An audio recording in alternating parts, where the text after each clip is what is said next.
Okay folks, today I'm going to show you guys the Sega Genesis and the 32x system. It's a very nice compilation connecting these two together. They're both intertwined with each other, as you can see in this picture right here. And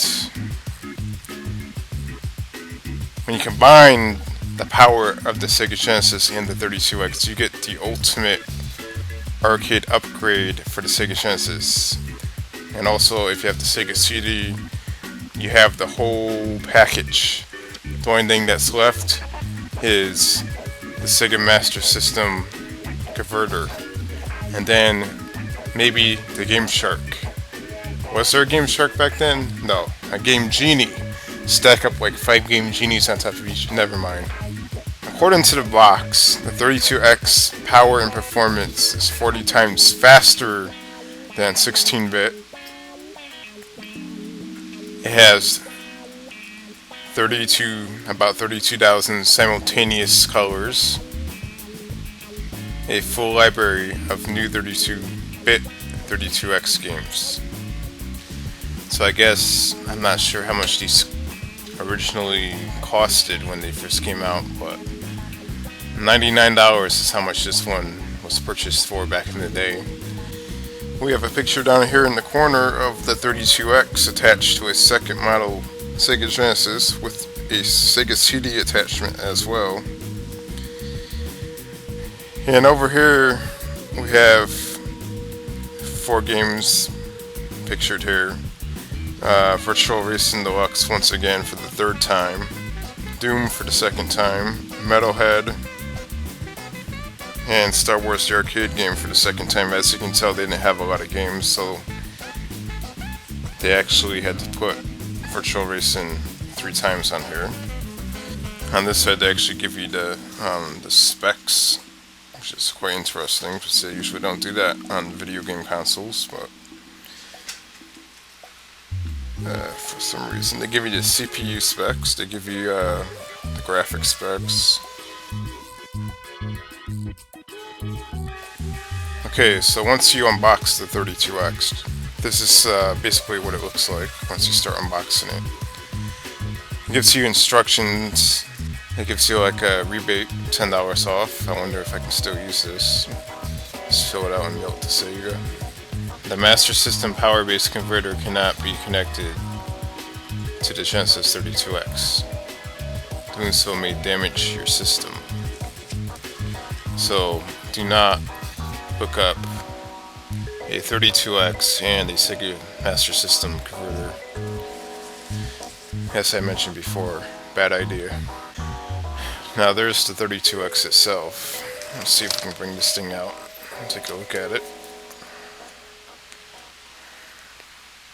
It's very nice, it's in good shape.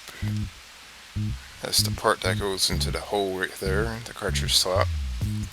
Now I have a first model, so the first model has like a fatter cable at the end.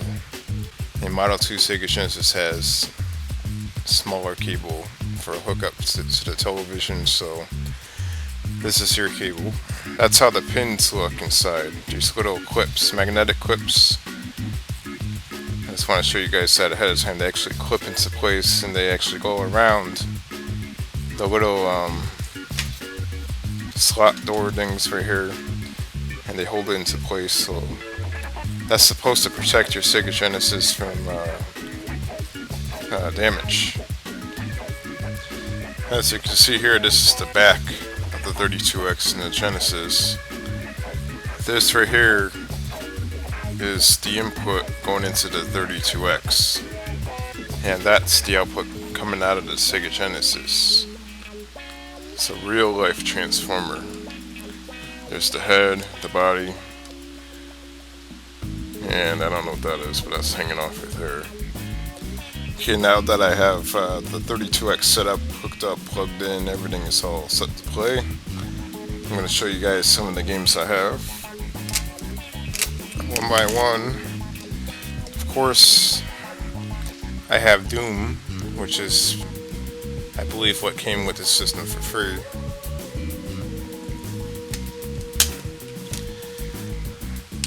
I have Cosmic Carnage, which I believe is a fighting game, and I don't think it's that good, but I'm going to be showing you guys all these one by one. Afterburner, which, in my opinion, this game is insane. It's super fast. The animation's crazy. It definitely shows off the power of the 32x. Shadow Squadron. I also want to show you guys that the cartridges are slightly shaped differently. So if you try to put this into a Sega Genesis, it has the same, basically the same board inside, except the cartridge does not fit, which is why you get away with putting a Genesis cartridge in there. Star Wars, the arcade game, which is like that. Most of my 30, actually all of them are, except I have Mortal Kombat 2, which is brand new, but all of these games are not boxed. Space Harrier, which is similar to Afterburner.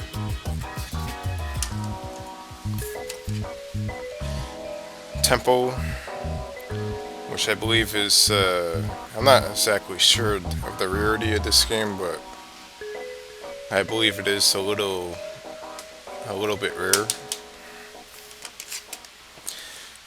Then we have Virtua Fighter, which is impressive considering it's fully 3D. I mean, I'll show you guys this later on.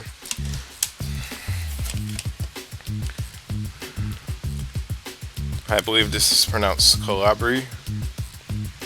And this is a very unique game. I'm not sure what this is.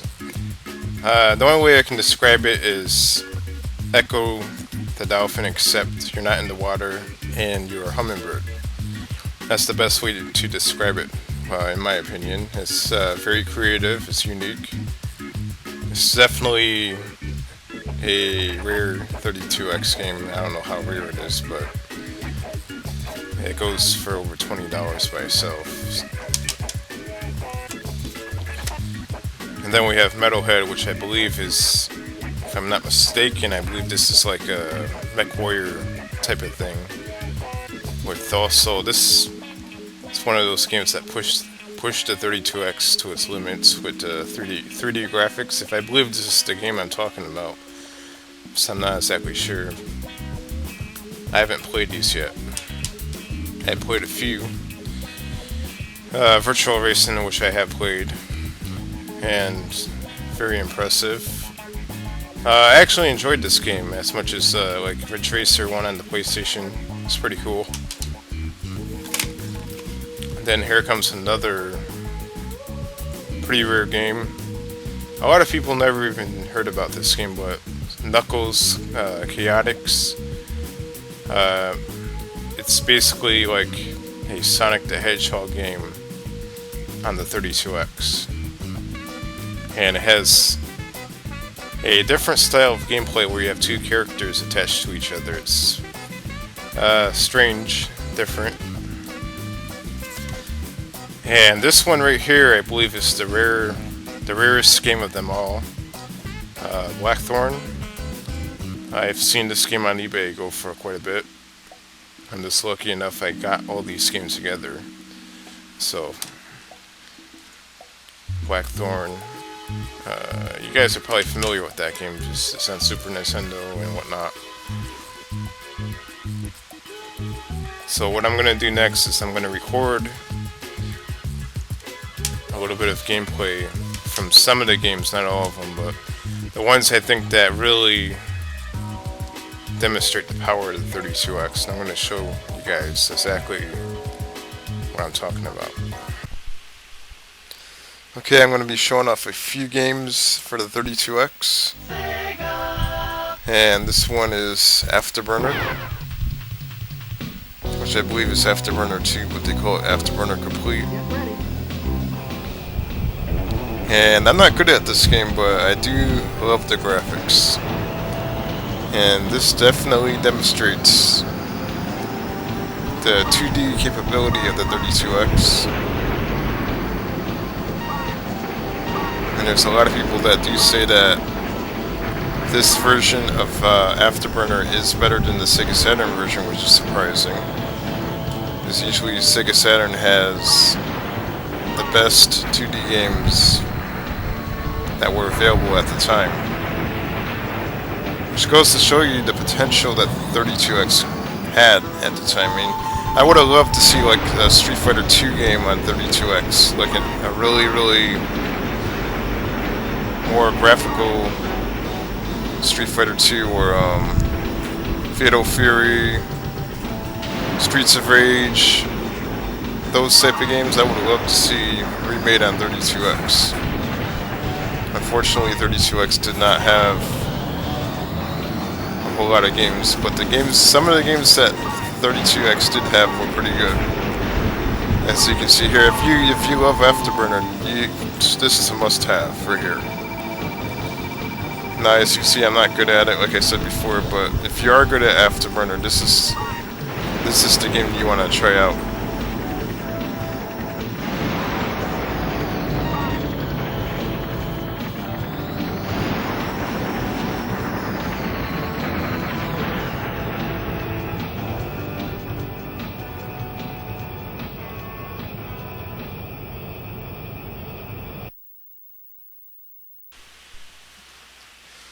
Okay, now the next game we're going to check out is Doom for the 32X, which is interesting, to say the least. I mean, it really demonstrates the power and the potential of the 32X. And surprisingly, it runs pretty smooth. As you can see here, the game actually runs very smooth for a Sega Genesis 32X game. I really don't notice any lags or anything. I mean, the music doesn't really sound that good because it's coming from the Sega Genesis, but you know, what the hell. It's better than playing it on the Super Nintendo, I'd have to say, because I used to have the Super Nintendo version of Doom. And I also had Wolfenstein 3D on Super Nintendo, and I would have to say that the 32X version really kicked the Super Nintendo version's ass, for the exception of maybe sound. I mean, the PC version is always the best, but if you had a console, then hey, you gotta choose between those two. This would probably be the one I would recommend. I mean, the controls, just like any console version, you have to get used to it because it's not the PC version. And I would have loved to see Wolfenstein 3D on the 32X. I mean, this played pretty good. I bet Wolfenstein 3D would have played perfect. And this game right here, I mean, look, it looks pretty nice. I mean, the sprites. The whole fact that I'm playing this on the Sega Genesis it's insane. I can't believe I'm playing this on a console that released in 1989. I mean, it's really ridiculous.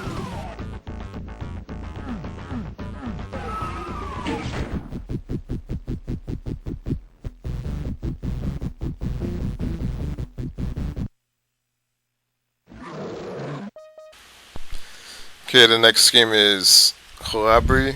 I believe that's how it's pronounced, but it's a very unique 32X game.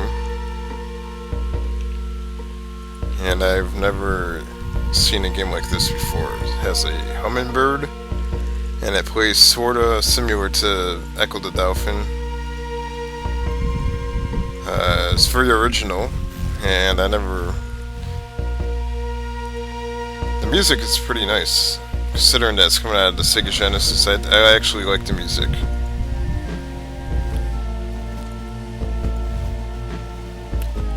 And as you can see, the graphics are actually pretty good.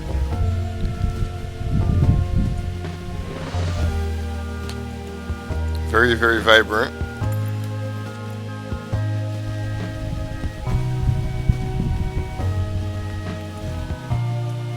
There's not much I can say about this game. It just looks gorgeous.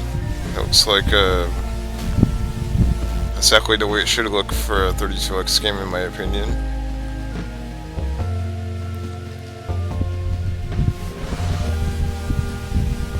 Now, this is something that I would have loved to see. I wish Sega would have continued with this series or this game, because I would have liked to see this game probably on Sega Saturn or something, a different console, maybe a remake on Dreamcast.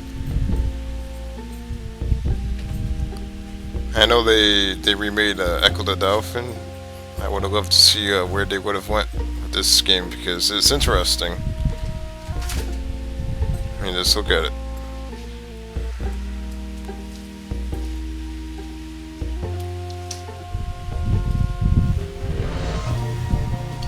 The graphics are amazing, in my opinion. I mean, I'm pretty sure that the 32x might have been capable of doing better than this, but for the fact that the 32x did not have a lot of games, this actually looked pretty nice.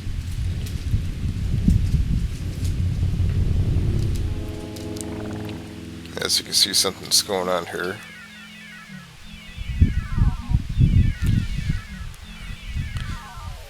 I believe I remember seeing crystals or stones that looked similar to what's in this game in Echo the Dolphin. Like, they look pretty damn similar, if not the same.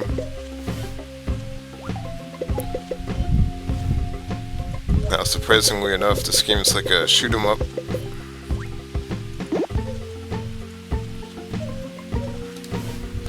It's probably the most eco-friendly shoot 'em up ever made, because you are a bird.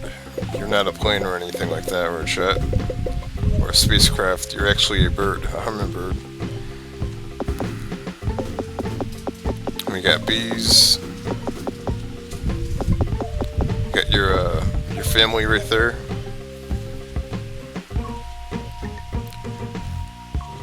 So apparently, the bees don't like you, and they want to kill you. Now right here, you're in a rescue mission. Now, this game is not really that easy. See, the bees just killed me right there.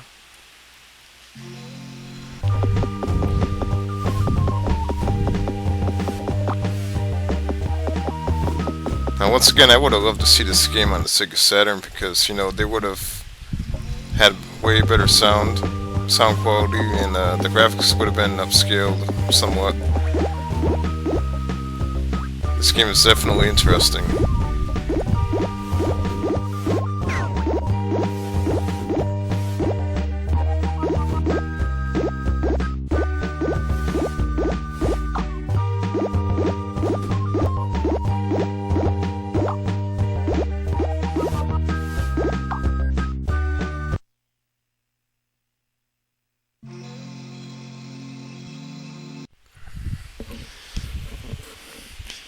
If you want to see a pure example of the 32x kicking the Super FX Super Nintendo chip's ass, then don't look any further, because this game right here will definitely...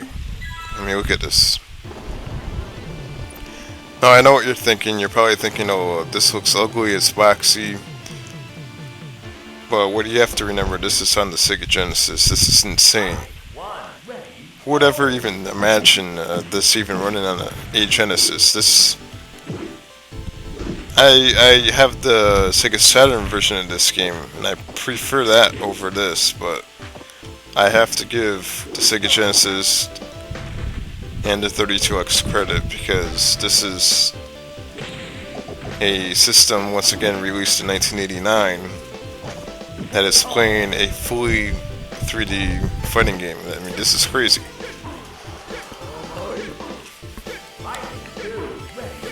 I mean, it's pretty damn amazing that the system's actually capable of doing this.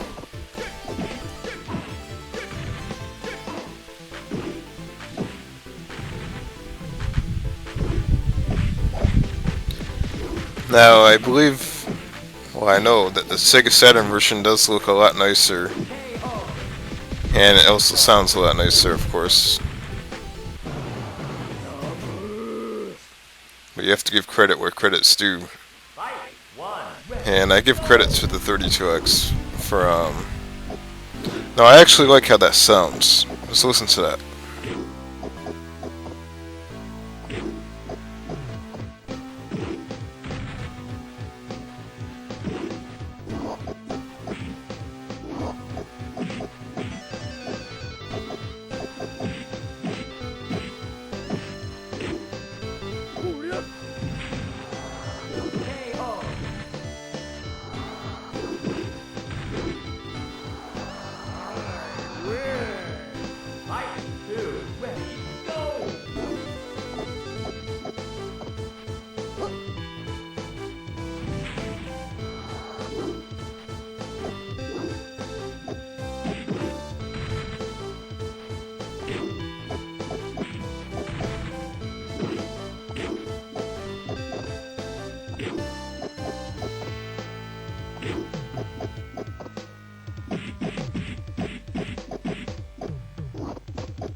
Time over.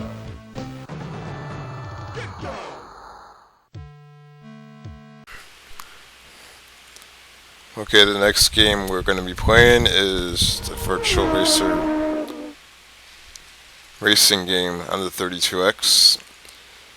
Straight away you can see it's very impressive for a game that released in '94. I mean, there is no textures or anything, but this is on the Sega Genesis, and during this time you had games like Mario Kart and Stunt FX on the Super Nintendo, which in my opinion pale in comparison to what this game demonstrates when it comes to 3D polygons, and the game looks beautiful in my opinion for a Sega Genesis game.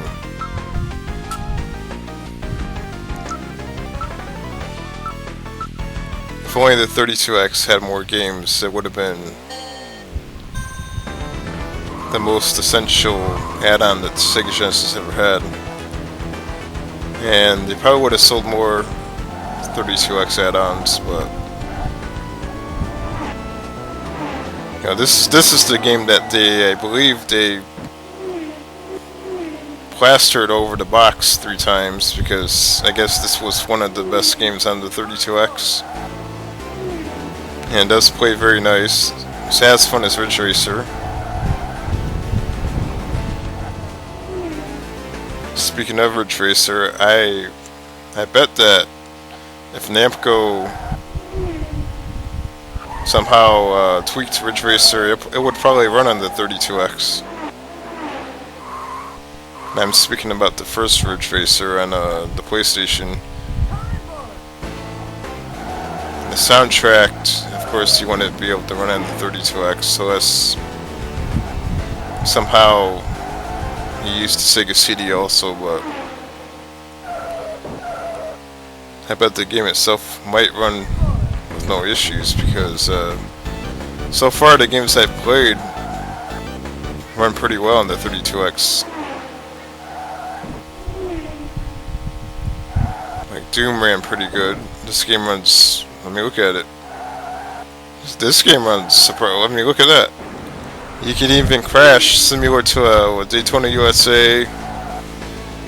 Now, a lot of the Sega racing games on the Saturn, that's exactly what that reminded me of.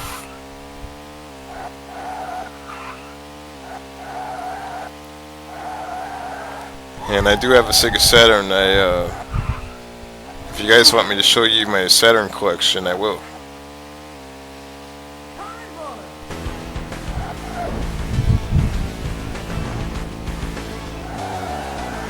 And as you can see, you can even change the view. Let me look at that. You can actually zoom out that far. There's no lag. You even have a interior view where you're actually inside the car. I mean, that's pretty damn impressive.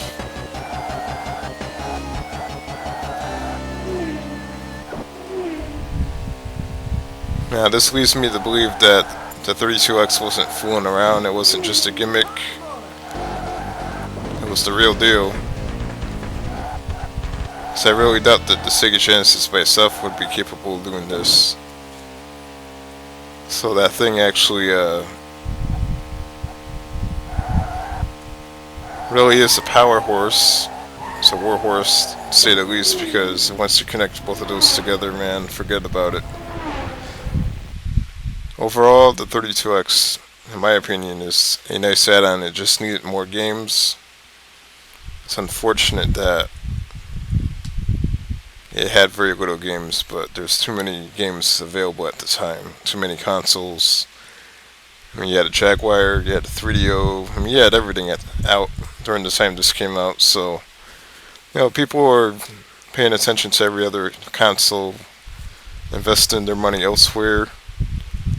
And plus, the Sega Saturn was releasing a year later. So what was the sense of buying this?